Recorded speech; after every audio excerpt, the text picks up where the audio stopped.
नमस्ते। वेलकम मेरे 2 करोड़ टैक्स वासियों। Let's talk about elections. Why? Because जिस चीज में आपका और मेरा टैक्स पेयर्स का करीब करीब 1 लाख करोड़, मैंने बताया था ना आपको 1 लाख करोड़ का खर्चा होने वाला है इस साल। लास्ट इलेक्शन में 2019 में 2019 इट वाज 50,000 करोड़। तो उसकी बात हम नहीं करेंगे तो कौन करेगा भाई? आप चाहो या ना चाहो, elections cost, they come at a lot of money and they cost money to do it pan India. तो मैं आपको एक बेसिक चीज सुनाता हूँ। I have been voting in the last 5 elections and tracking the last 1992 से मैं track कर रहा हूँ इलेक्शन। उसके पहले छोटे थे तो इतना आइडिया नहीं था, बट जब से स्कूल में थे तब से ट्रैक कर रहे हैं almost. I am 43 right now, so from my 5th 6th standard we used to read newspapers and track elections. I was always interested in economics, इसीलिए अभी पढ़ाता भी हूँ, प्रोफेसर भी हूँ और एक जागरूक टैक्स पेयर हूँ। इसके लिए ये मुद्दे उठाने की आपके सामने कोशिश करता हूँ। Even if I can touch 100 lives and make them accountable, it's a good job. I think they are sorted in the on this channel. तो देखिए, पहले 90s के दशक में ये होता था। In fact I have heard in my research about Indira Gandhi, उनका एक, okay, this video we are not taking any political sides, तो किसी भी पॉलिटिकल पार्टी का कोई कमेंट हम नहीं करेंगे, क्योंकि हम टैक्स पेयर हैं। जो पार्टी आएगी हमें उनसे भाई काम निकलवाना है, हमको कोई इंटरेस्ट नहीं है पॉलिटिक्स में ना उसकी बात। पॉलिटिक्स में सी पॉलिटिकल एनालिसिस यानी एनालिस्ट, सफोलॉजिस्ट, वो अलग है। और जो पॉलिटिक्स नेता लड़ते हैं चुनाव, वो बहुत, वो उनका काम है। उनके पास फाइनेंशियल मसल है, मशीनरी है, तो वो लड़ सकते हैं। हम तो सिटीजन है, हम तो वोट दे के आएंगे और फिर आपको ऐसे ये उंगली दिखाएंगे कि बात करेंगे मुद्दे की। तो 1977 तक Indira Gandhi was also exactly like our current prime minister की तरह। उनका भी डोमिनेशन था, उनका एक वजूद था, एक ब्रांड था कि इनको तो कोई हरा नहीं सकता है। फिर एक मूवमेंट चला जिसकी वजह से इमरजेंसी लगाई गई। आप में से जो सीनियर हैं, जो जानते हैं उस टाइम क्या क्या हुआ था। सो 70s 80s की बात नहीं करेंगे। Then Indira Gandhi was, this country has seen a lot of blood also, तो उनकी भी हत्या हो गई। फिर 90s में राजीव गांधी को मिला। Our country in the 90s used to have election almost every 3 years, national election, state election होते थे। और जोड़ तोड़ के सरकार बनती थी, मतलब कोएलिशन गवर्नमेंट्स बनती थी। वाजपेयी साहब की सरकार मेरे को याद है 1997 में एक वोट के लिए गिर गई थी। एक वोट से किसी ने 13 दिन में, 13 डेज में, the shortest serving prime minister Atal Bihari Vajpayee सरकार गिरी। दोबारा इलेक्शन हुए and then he got some mandate and then we had a full government from 1999 to 2004। लेकिन इस बार का चुनाव, जो मैं ग्राउंड रिपोर्ट देख रहा हूँ, लोगों से बात कर रहा हूँ, मुझे थोड़ा डर 2004 जैसा लग रहा है। क्या हुआ था 2004 में, 20 साल पहले? I remember I was in my engineering and I was in my final year, और मैं देख रहा था अडवाणी साहब बीजेपी के, क्योंकि बीजेपी रूलिंग पार्टी थी तभी भी और स्ट्रॉन्ग होल्ड था उनका, और मार्केट्स भी अच्छा कर रहे थे। 2001 9/11 का इम्पैक्ट थोड़ा सेटल हो गया था। एंड 2004 में बिल्कुल ऐसा ही माहौल था, हवा थी मार्केट में कि यही लोग वापस आएंगे, वाजपेयी साहब की सरकार बनेगी, सब कुछ यही चल रहा था। Every exit poll got it wrong in 2004। Every exit poll got it wrong, सब ने गलत बताया। हंग असेंबली जैसा हुआ, कांग्रेस को फुल मेजोरिटी नहीं मिली थी, लेकिन हुआ ऐसा कि इंडिया शाइनिंग का एक कैंपेन चल रहा था। और मैं भी पेपर्स में, I have been reading newspapers from 5th standard, तो मेरे लिए तो वो एक डाइट है, मेरा बैलेंस डाइट। तो मैं पढ़ता था, यार ये लोग क्या प्रचार कर रहे हैं, क्या हो रहा है, ग्राउंड पे रियलिटी अलग दिख रही है, बाहर कुछ और है, यहाँ हो क्या रहा है। और एंड में नतीजे आए। टेक्निकली सोनिया गांधी को पुश किया गया। हमारा स्टॉक मार्केट जो था वो एक दिन में 20% सर्किट मार के नीचे गिरा। That is still known as the black Monday of 2004। Black Monday, Sunday को नतीजे आते हैं, आए थे उस टाइम, मंडे को मार्केट सर्किट मार के नीचे बंद हो। उस टाइम मार्केट में इतना वॉल्यूम था भी नहीं, सो 20 साल पहले की बात है ये। फिर क्या हुआ, सोनिया गांधी ने मनमोहन सिंह को आगे खड़ा कर दिया। मनमोहन सिंह का वो ट्रैक रिकॉर्ड था 1991 लिबरलाइजेशन, अरे ये आदमी अच्छा है, मार्केट ने एकदम उसको हाथों हाथ लिया कि ये आदमी कुछ तो करेगा।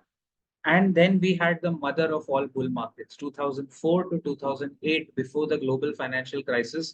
We actually had those 4 5 years of, जो चीज पे आपने हाथ रखा वो 3 महीने में डबल हुई है। जो स्टॉक पे हाथ रखा वो 3 महीने में डबल हुई है, क्योंकि लिक्विडिटी इनफ्लो इतना ज्यादा था। खैर ये तो मार्केट्स की बात हो गई, बट इलेक्शन वाइज सबसे ज्यादा गफले जो पकड़े गए वो उस दौरान हुए 2004 से 8। और उस टाइम लगता था ये सबसे ज्यादा है, उससे डबल तीव्रता से हुए 2009 से 2014, because we had the most educated prime minister in at the center but the weakest leader at the center. तो दूसरा टर्म उनको मिल गया जोड़ तोड़ के। मैंने कहा ना, कोएलिशन पॉलिटिक्स होती थी कि लेफ्ट पार्टीज ने समर्थन दे दिया, चलो हम सरकार बनाएंगे। फ्लोर पे टेस्ट होता है, उसमें आपको सिर्फ वोट करना है, अगर आप पॉलिटिकल पार्टी हम इनके साथ हैं, फॉर हैं या अगेंस्ट हैं, अगर आपको मिल गए नंबर्स तो आपकी सरकार बनती है। लेकिन 2014 के बाद, ये तो वो 10 साल हो गए, पब्लिक गॉट फेड अप। देखिए, पब्लिक इलेक्शन लड़ती है इसलिए कि इसको, इंडिया में इलेक्शंस आर नॉट फॉट कि किसी को प्रधानमंत्री बनाना है, नहीं। इंडिया में इलेक्शंस आर फॉट कि किसी को गिराना है नीचे।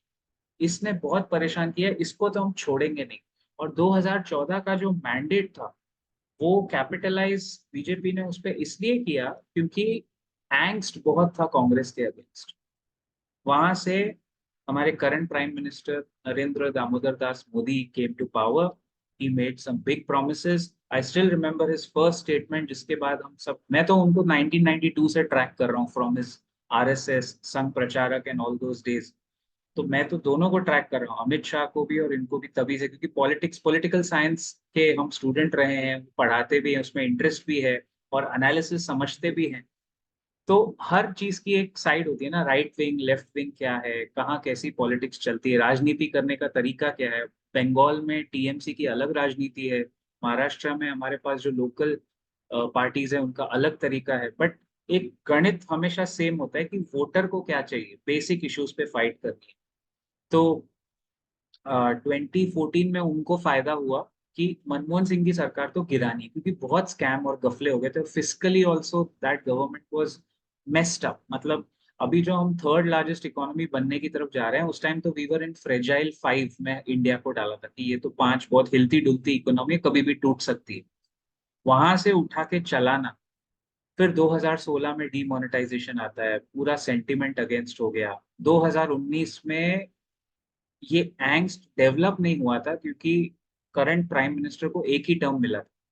और फरवरी 26 2019 को बालाकोट का एयर स्ट्राइक हुआ, जिसने पुलवामा के हमारे जो शहीद थे उनका बदला लेने के लिए जो भी किया वो आर्मी ने किया, हमारे वीर जवानों ने वो काम, अच्छा काम किया। और उसके बाद पूरा इलेक्शन का नैरेटिव बदल गया। 2019 बालाकोट एयर स्ट्राइक ने पूरा गेम बदल दिया। It became, 2014 was an election कि ब्रश लोगों को हटाओ और एक नया जो दिख रहा है उसको ट्राई करो, चांस दो। 2019 became an election for nationalism, कि मैंने घर में घुस के मारा, पाकिस्तानियों के घर में हमने घुस के मारा है, वो बन गया मुद्दा। और ये सारे मुद्दे 2019 में भी थे। What are the issues today? Jobs ground पे कम है, आम जनता के पास नौकरी नहीं है, ये फैक्ट है।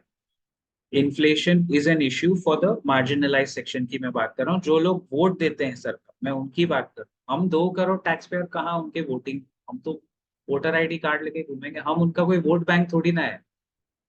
हमारे वोटों, हमारे 2 करोड़ वोटों से सरकारें हिलडुल नहीं सकती। वो 80 करोड़ जनता, जिनको आज भी 5 किलो चावल राशन पानी मिल रहा है फोकट में, फ्री में, वो भी हमारे पैसे से मिल रहा है, वो ठीक है, वो मार्जिनलाइज्ड है या जो भी है। वो 80 करोड़ जनता की बात हो रही है कि जॉब्स नहीं है, इन्फ्लेशन है, महंगाई है, ये हमेशा रहने वाला है मुद्दा। But in 2019 these issues were sideline because nationalism, कि इंडिया ने पाकिस्तान को एक्चुअली घर में घुस के अटैक किया था। तो वो पूरा नैरेटिव, हर चुनाव का एक नैरेटिव होता है, वहां बदल गया और सबने मैंडेट दिया। बीजेपी केम पे 303 seats first time, I think after Rajiv Gandhi mandate, जिनको बहुत बम्पर बहुमत मिला था। First time in India we had a government after that कि जिनको 303 सीट अकेले बीजेपी को मिली। अब 2024 में क्या हो रहा है? मामला आके फंस गया वापस मुद्दों पे।